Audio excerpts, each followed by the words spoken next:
Saving up to buy a house can be scary, but you may not need as much as you think.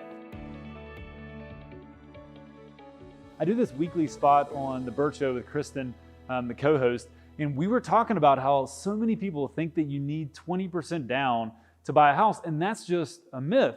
But the question is, how much do you actually need?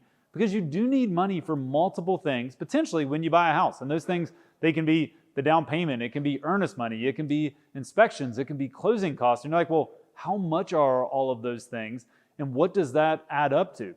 And the fact of the matter is, it can vary wildly based on your situation.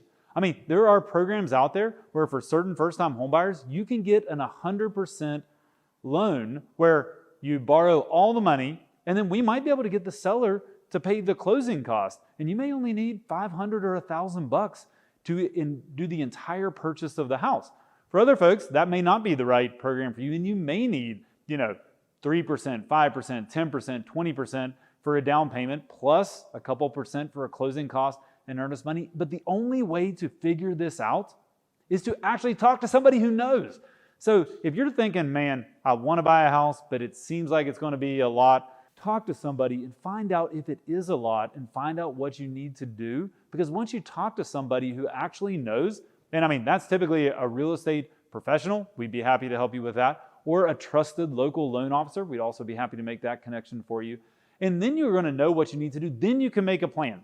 And the plan almost always starts with track your spending so that you can make a savings plan. Like if you want to save money over time, if you don't know where you're spending your money currently, it's going to be hard to make a plan on how am I going to save.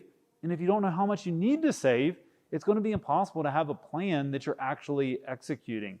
So just let me encourage you, don't be scared by thinking the process is complicated and you've got to save hundreds of thousands of dollars. You don't. There are options out there where you can buy a house, start building that equity, stop renting easily with less money than I bet you think, but you do need a professional to guide you to know, hey, is this program right for me? What programs could I qualify for? How much do I need? And then once you know that, hey, what's the plan to actually get me there? We'd love to guide you along that path. Reach out, we'll point you in the right direction, and you'll be closer to buying a house than you were before you made the call. Talk to you soon.